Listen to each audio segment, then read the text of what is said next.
Mary Bell, 1968, UK. Born May 26, 1957, in Newcastle upon Tyne. Mary grew up in neglect and instability. Her mother, only 17 at Mary's birth, struggled with parenting, leaving Mary with a troubled home life. Teachers described her as bright but disruptive, often acting out in disturbing ways to seek attention. On May 25, 1968, the day before her 11th birthday, Mary strangled 4-year-old Martin Brown. His death was mistaken for an accident, and she wasn't suspected. 2 months later, aided by a friend, she struck again, killing 3-year-old Brian Howe. This time, she not only strangled him but mutilated the body after death, showing a shocking cruelty for her age. Witnesses had seen Mary and her friend with Brian shortly before his death, drawing police focus. During questioning, she remained unusually calm and even tried shifting suspicion. In December 1968, she was convicted of manslaughter due to diminished responsibility, with the court citing her age, unstable upbringing, and psychological issues. Sentenced to detention at Her Majesty's pleasure, an indefinite term, Mary spent over a decade in secure facilities before her release at 23. She was granted a new identity to shield her from public anger. Her case endures as one of Britain's most infamous, not only for the chilling fact that a child killed other children, but also for the ongoing debate it sparked. Should child offenders be seen as criminals, victims of neglect, or both? Lionel Tate, USA, 1999. Born January 30, 1987, in Broward County, Florida, Lionel seemed to have an ordinary childhood until July 1999, when at age 12 he committed a crime that shocked the nation. While at home under his mother's supervision, he played with 6-year-old family friend Tiffany Unick. Tate claimed he was imitating pro wrestling moves, but Tiffany suffered catastrophic injuries, fractured skull, broken ribs, and severe internal trauma, far beyond what could be seen as accidental play. At 12, Tate became the youngest person in U.S. history sentenced to life in prison without parole. The harshness of the punishment sparked outrage and debate worldwide, with critics arguing that a child could not fully grasp adult legal consequences, especially given questions about his maturity and environment. In 2004, appeals overturned his sentence after courts ruled he had not understood the charges at trial. He was released under strict probation and ordered into counseling. Yet his troubles continued. As a teenager, he violated probation and committed robbery, landing back in prison. The Tate case remains pivotal in U.S. juvenile justice, forcing society to ask, how should accountability be balanced against the reality that children lack full maturity? And to what extent do outside influences, such as violent media, shape young offenders? Eric Smith, USA, 1993. Born January 22, 1980, in Steuben County, New York, Eric stood out with bright red hair and a stocky build. Bullied for his looks, described as socially awkward, angry, and isolated, he struggled to fit in. On August 2, 1993, 13-year-old Eric lured 4-year-old Derek Roby into a secluded area of a park in Savona. There, he strangled and brutally attacked him. The killing shocked the community, not by an adult predator, but by a child against a preschooler. Suspicion quickly fell on Eric due to his behavior, and within days he confessed. In 1994, he was tried as an adult, convicted of second-degree murder, and sentenced to 9 years to life. The court acknowledged his age but ruled the crime's severity outweighed a juvenile sentence. From 2002 onward, Eric faced repeated parole hearings, each drawing national attention as he apologized and claimed reform. For decades, he was denied. Finally, in 2021, after 28 years in prison, he was granted parole and released in 2022.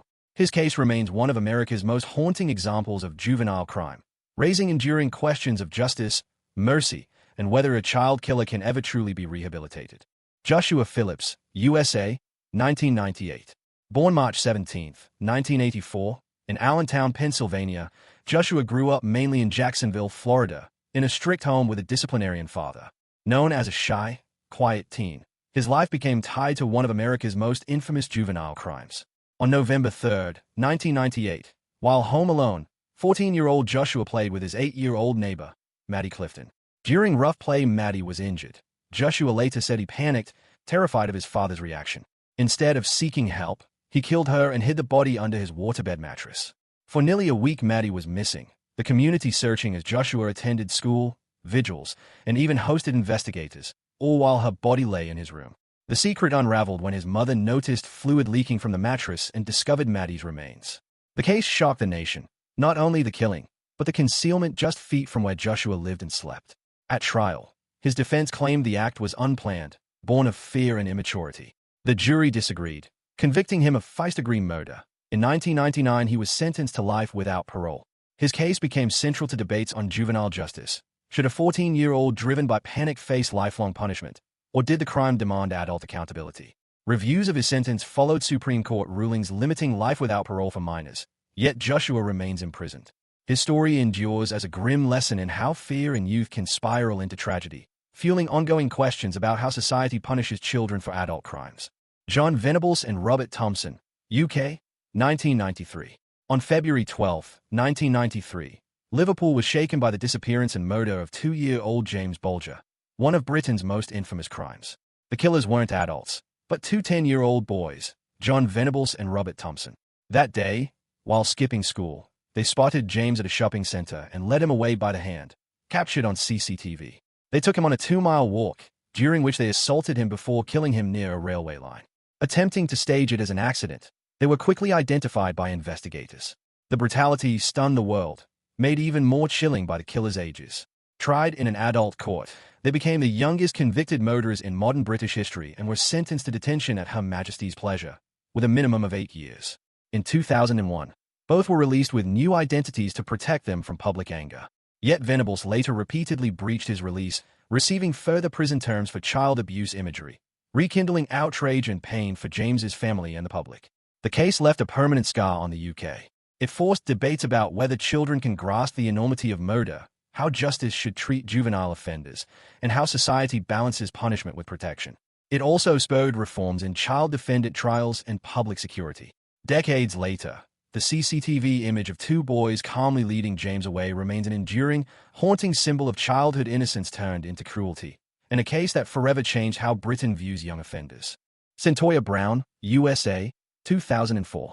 Born on January 29, 1988, in Fort Campbell, Kentucky. Her childhood was marked by instability, abuse, and trauma. By her teenage years, she had fallen under the control of an older man who exploited her and forced her into sex work. At just 16 years old, Cyntoia's circumstances would collide with a crime that placed her in the national spotlight. On August 6, 2004, she went home with 43-year-old Johnny Allen, who had picked her up for sex. Later that night, Cyntoia shot Allen in the head while he lay in bed and fled the scene with his money and possessions. Prosecutors argued this was cold-blooded murder. Cyntoia claimed she acted in self-defense because she believed her life was in danger. In 2006, she was convicted of murder and sentenced to life in prison, with a minimum of 51 years before parole eligibility. The sentence shocked many who saw her not solely as a criminal, but also as a child victim of exploitation and abuse. Her case gained massive attention over the years, drawing support from activists, celebrities, and legal experts who argue that she was more victim than offender. It became a turning point in broader debates about juvenile sentencing and the justice system's treatment of trafficking victims. In 2019, after nearly 15 years in prison, Cyntoia Brown was granted clemency by the governor of Tennessee and released. She has since become an advocate for criminal justice reform, speaking publicly about her experiences. The story of Cyntoia Brown forces society to confront uncomfortable questions. When a child commits a violent act under the weight of trauma and exploitation, should the system punish or protect them? Her case remains a landmark in how we view juvenile crime through the lens of victimization. Kipland Kinkel, USA, 1998. Born on August 30, 1982, in Springfield, Oregon. Considered intelligent but troubled, Kip showed early warning signs of deep psychological struggles. He had a fascination with guns and explosives and was repeatedly evaluated for behavioral and emotional disorders. Teachers and classmates described him as withdrawn, angry, and often fixated on violent fantasies. On May 20, 1998, Kinkel's parents confronted him after discovering a firearm he had hidden. Later that day, in an act of shocking violence, the 15-year-old shot and killed both his mother and father inside their home. The next morning, he carried multiple weapons and ammunition to Thurston High School. Inside the school cafeteria, Kip opened fire on his classmates, killing 2 students and injuring over 24 others before being subdued by fellow students who tackled him to the ground. The attack stunned the community and added to a growing sense of fear as school shootings became more prominent in the United States during the late 1990s. At trial, defense attorneys highlighted Kip's history of mental illness, including depression and possible psychosis. However, the court determined he was legally responsible. He pleaded guilty to 4 counts of murder and 26 counts of attempted murder, receiving a sentence of over 100 years in prison without the possibility of parole. The Thurston High School shooting highlighted the dangerous overlap of adolescent mental illness, access to firearms, and untreated warning signs. It remains a frequently studied case in discussions of school safety and juvenile crime in America, serving as both a cautionary tale and a grim waypoint in the history of adolescent violence. Alyssa Bustamante, USA, 2009. Born on January 28, 1994, in Missouri. She grew up in a turbulent household where her parents struggled with substance abuse and legal troubles. Much of her upbringing was spent in the care of her grandmother, and although outwardly she appeared to perform well in school, friends and teachers noted she wrestled with depression and anger. Online, Alyssa posted dark, unsettling messages about suicidal thoughts and a fascination with death. On October 21, 2009, she acted on those impulses. Alyssa lured her 9-year-old neighbor, Elizabeth Alton, into the woods near their homes. After strangling, stabbing, and cutting the girl's throat, Alyssa buried her in a shallow grave she had dug days earlier. Later investigation revealed she had written in her diary that killing Elizabeth was amazing and admitted that she committed the act simply for the thrill of it. The brutal and senseless killing horrified not only her small Missouri community, but the entire nation.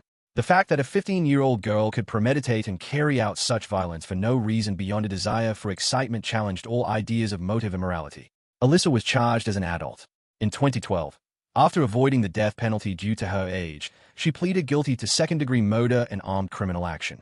She was sentenced to life in prison with the possibility of parole, plus an additional 30 years for the weapons charge. Her case is studied as a chilling example of adolescent violence without a clear motive beyond curiosity and thrill-seeking.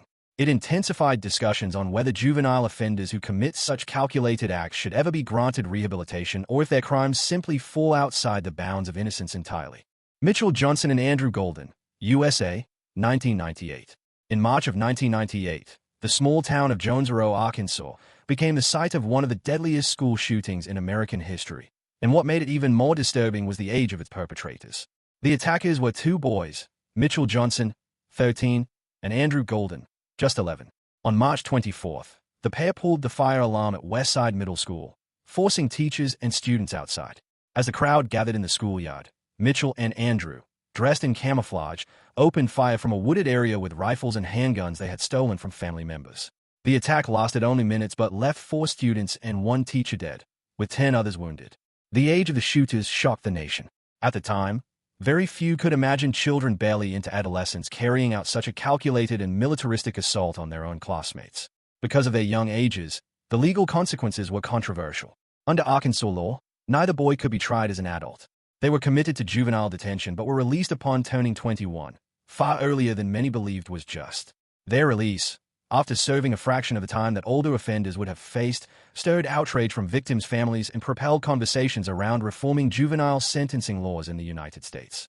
The Westside shooting remains infamous, not only because it was executed by 2 of the youngest school shooters in American history, but also because of its long-lasting influence on public debates over juvenile accountability, access to firearms, and the vulnerabilities of school safety. George Stinney Jr., USA, 1944. Born in 1929 in Alcaloo, South Carolina. At just 14 years old, George would become both the youngest person executed in the United States during the 20th century and a symbol of deep racial injustice in American legal history. In March of 1944, the bodies of 2 young white girls, ages 7 and 11, were found not far from George's home. A short investigation, lasting mere hours, led to the arrest of George and his brother. Tragically, his brother was released, but George was kept in custody and quickly charged with murder. Reports suggest that George, small for his age, barely stood over 5 feet tall and weighed less than 100 pounds. Yet despite his young age, he faced interrogation without a lawyer or his parents present. Authorities claimed he had confessed, though no signed record of that confession survives. The trial was shockingly brief. It lasted just 1 day. The defense called no witnesses, and an all-white jury deliberated for 10 minutes before convicting him. Only weeks later, George Stinney Jr. was executed in the electric chair. Due to his size, he had to sit on a Bible to properly fit the chair. For decades, his case haunted civil rights advocates and legal scholars. Finally, in 2014, 70 years later, a South Carolina judge vacated his conviction, ruling that he had been denied a fair trial and due process. The Stinney case is now one of America's most infamous examples of wrongful conviction, showing how a mix of racial prejudice, ineffective legal defense, and the rush to judgment can lead to unspeakable injustice, tragically costing a child his life. Barry Lukaitis, USA, 1996. Born on February 26, 1981, and grew up in Moses Lake, Washington. His childhood was troubled, shaped by family instability and isolation. Barry developed an obsession with violent media, including books, movies, and songs that glorified death. Combined with his struggles to fit in socially, it created a dangerous mixture of resentment and fascination with violence. On February 2, 1996, at the age of 14, Tate brought a rifle and 2 handguns into Frontier Middle School. As students sat in an algebra class, he opened fire. 2 classmates and a teacher were killed, and a 3rd student was wounded. Witnesses later recalled Barry quoting lines that seemed lifted straight from violent fiction, reflecting his emotion in media that blurred the line between fantasy and reality. The attack ended when a brave teacher tackled Barry, disarming him and preventing more deaths. When questioned, he expressed little remorse and claimed he had long fantasized about a shooting. Prosecutors argued that the crimes were premeditated, and in 1997, Tate was convicted of 3 counts of murder and sentenced to life in prison without parole, plus additional years for assault and kidnapping. His case became a precursor to the wave of school shootings that would plague the U.S. in the coming years, and it influenced cultural depictions of juvenile shooters in books, films, and TV. The Tate case is often revisited as an early example of how adolescent alienation, untreated mental health issues, and access to weapons could collide with disastrous results. Brenda Spencer, USA, 1979. Born on April 3, 1962, in San Diego, California. Growing up, she struggled with poverty, depression, and strained family relationships. By the late 1970s, at just 16 years old, her behavior raised multiple red flags. She skipped classes, showed hostility toward teachers, and expressed violent thoughts. Despite her struggles, her father gave her a .22 caliber rifle for Christmas in 1978. Only weeks later, on January 29, 1979, Brenda carried out a deadly attack on Cleveland Elementary School, which stood just across the street from her home. Firing from her window, she killed the principal and a custodian who tried to protect students, and wounded 8 children and a police officer. The terrifying assault lasted nearly 20 minutes, with terrified children taking cover inside classrooms until police negotiated a surrender. When asked why she had opened fire on a school full of children, Brenda famously responded, "I don't like Mondays." This livens up the day. The chilling statement shocked the world, cementing her notoriety and inspiring widespread discussions about adolescent violence and mental illness. Brenda pled guilty to 2 counts of murder and assault with a deadly weapon, receiving a sentence of 25 years to life. Still incarcerated today, she has been denied parole multiple times. Her crime was one of the first high-profile modern school shootings in the United States, setting the stage for public fear and awareness of school violence at a time when such attacks were nearly unheard of. The phrase, "I don't like Mondays," still lingers as a haunting reminder of how senseless violence can erupt from disaffection and untreated despair. Jordan Brown, USA, 2009. Born on August 12, 1997, in Pennsylvania. At the age of just 11, he became the center of a case that drew global attention because of the severity of the crime weighed against his astonishing youth. On February 20, 2009, Jordan's father's fiancée, 26-year-old Kenzie Houck, was found shot to death in her home. She was 8 months pregnant at the time. Investigators quickly concluded she had been killed by a shotgun blast to the head while lying in bed. Suspicions soon fell on Jordan, who prosecutors argued had walked into the bedroom with his youth-sized shotgun and fired the fatal shot before leaving for school as though nothing had happened. What followed was a legal battle that highlighted the clash between juvenile and adult justice systems. Prosecutors initially filed charges in adult court, meaning Jordan faced the possibility of life in prison without parole, the harshest penalty available in the U.S. for a child. The decision drew widespread criticism and ignited debates about the fairness of such punishment for someone barely old enough to understand the complexities of the justice system. The case dragged on for years, moving between appeals and higher courts. Supporters of Jordan argued that the evidence was circumstantial, while prosecutors maintained the boy was responsible. Finally, in 2012, the Pennsylvania Supreme Court ruled that Jordan's case should be transferred to juvenile court. By 2018, an appellate court threw out his conviction entirely, citing insufficient evidence. Jordan Brown was ultimately released, but the case left its mark on American legal history. It raised key questions. At what age can a child truly be held to the same standard as an adult? And how should the courts balance protecting society with protecting the rights of a child accused of murder? Curtis and Catherine Jones, USA, 1999. In January 1999, a shocking story emerged out of Brevard County, Florida. 2 siblings, Curtis Jones, age 12, and his sister Catherine, only 13, were charged with murder. They became, at the time, the youngest children in United States history to be convicted of such a crime. The siblings had grown up in a home marked by years of abuse and instability, an environment that, according to later reports, contributed heavily to their state of mind. Together, they plotted to murder a family member they said had been abusive. On January 6th, armed with a gun, the children instead shot and killed their father's girlfriend. The premeditated nature of the crime, combined with the shocking ages of the perpetrators, stunned the country. Initially, Curtis and Catherine were charged as adults, a move that brought heavy criticism. Prosecutors eventually accepted plea deals, and both children were sentenced to 18 years in prison followed by lifelong probation. The outcome raised major questions around whether such young defendants could truly grasp the consequences of their actions, or whether the courts had overstepped by placing them in adult sentencing structures. Both Curtis and Catherine served their full sentences and were released in 2015. As adults, they've spoken about their remorse and the cycles of abuse that shaped the decisions they made as children. Their story highlighted one of the most difficult aspects of juvenile justice: how to handle crimes that are undeniably planned and deadly when the perpetrators themselves are barely teenagers. The Jones siblings' trial forced the U.S. to confront whether punishment or rehabilitation, and to what degree, should define the fate of child offenders. Edmund Kemper's Teenage Murders, USA, 1964. Edmund Emil Kemper III, later infamous as the co-ed killer, began his violence in adolescence. Born December 18, 1948, in Burbank, California, he grew up amid divorce, neglect, and constant conflict with his abusive mother. Tall, withdrawn, and obsessed with control, Kemper's troubling traits surfaced early. On August 27, 1964, at just 15, he killed his grandmother after an argument in their rural home, then shot his grandfather on return, later saying he didn't want him to see the aftermath. The double homicide shocked authorities, not only for its brutality but because the killer was a teenager. Arrested and confessing, Kemper was diagnosed with paranoid schizophrenia and severe personality disorders. Instead of prison, he was sent to Atascadero State Hospital for the criminally insane. There, he used his high intelligence to manipulate staff, memorizing psychological materials and gaining privileges. By 21, he was judged, rehabilitated, and released into his mother's custody. The decision proved devastating. In the 1970s, Kemper went on to murder multiple young women, earning his grim reputation. Yet his history began at 15, showing how early warning signs, ignored or underestimated, can spiral into far greater violence. Kemper's teenage murders remain a chilling example of the stakes in juvenile justice, how choices between treatment and incarceration can shape not only an offender's life, but also the safety of society.